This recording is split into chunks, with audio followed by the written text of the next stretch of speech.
یو مسافری او به دغه انشاءالله ټینشن او به دغه انشاءالله سوچو دا نوجوان په دومره عمر کې د کور نه تللی دی او پته نه لګي چې کفیل هغه ورته تنخواه نه ده ورکړې او که نه څه داسې نور داسې مشکلات راغلي دي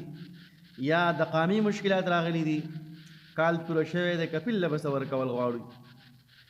تا ته په خپله سوچ وکړئ دې نوجوان ته په سیټ کې وګورئ زما د خبرو څه هم اورئ او دا ویډیو سره هم ګورئ چې دا خور غریب و دا به څه مشکل لا ګیر کړی کمنټ کې لږ ورته ولیکئ مشکل چې کم مشکل به مسافرونه به اکثر زما دا ویډیو زیاته ګوري تا ته په دې کمنټ کې ولیکئ چې دې نوجوان دې ته څه سوچ داسې راغلی دی چې دا دومره سوچ کوي څه داسې مشکلو ته راغلي دي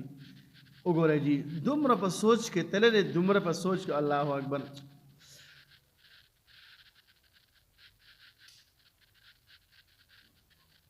یقینا ډېره وجړوله ما څه ناشنا سوچ کې تللی دی جي یقینا چې پلار هم پریښی او بیبي هم پریښي بچي هم پریښي او داسې حالت کې ناسي نو تاسو سوچ وکئ او دلته کې ما ورته وایو پلار ورته د الله رنګونه کوي چې بس ښځې نه رالیږي او ښځه سنبالئ بچو نه رالیږي خو پلار مورې تا ته پته نه لګي چې زما دغه نوجوان دا په څه حالت کې پروت دی او دلته د ما ورته د پیسو تمه کوم چې زما زوی به ماله پیسې راولېږي او ستا زوی په مشکلاتو کې پروت دی مورې او خبر به نه وي چې زما د ګل په شانتې ښایسته نوجوانان لاړلو خپل بچي پرېږدي خپل مور او پلار پرېږدو لاړ دغلته کې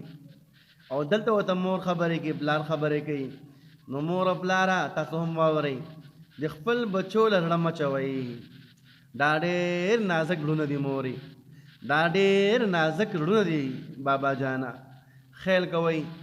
مسافر خفه نه کوئ والله ګورئ دغه مسافر تاسو وګورئ دا دومره سوچ دا یو ویډیو ترې وګورئ چې دا نور به د مسافرو څه حالت وي بیا په هغه په ګرمه شګه کې او په دغه ځای کې او بیا دومره غوړ غوړ بلډینګونه هغې ته خاته چې اسان کلک کار نه دی بابا جانه مورې چې تاسو ته په یو کال باندې ووایي چې پیسې راولېږه او چې لږې پیسې لېږ شي بیا وایي دا خپلې ښځې له لېږي او خپل بچو له لېږي خفه کېږئ مو دغه مسافرو د زړه مه ازاروئ دونه تکلیف مه ورکوئ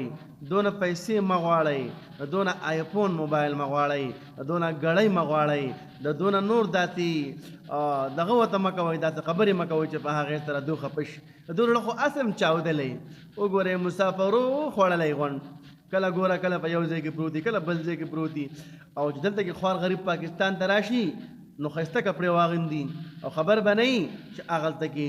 دغې نوجوانۍ او دغې غوټو غوټو بلاکونو او دغه سریو هغو له ملا سوری کړي هغو له بدن ختم کړی خفه کېږئ مه مسافر نه څه مه غواړئ ښه په خپله مینه محبت درله رالیږي نو ډېره ښه ده او ای والدینو مور پلار تاسو ته هم ویمه که ستاسو بچي هلته بېروزګارې دواګانې وله غواړئ خیر یې ورته مه کوئ صحیح ده نو دې ویډیو ډېر ښه پکلمه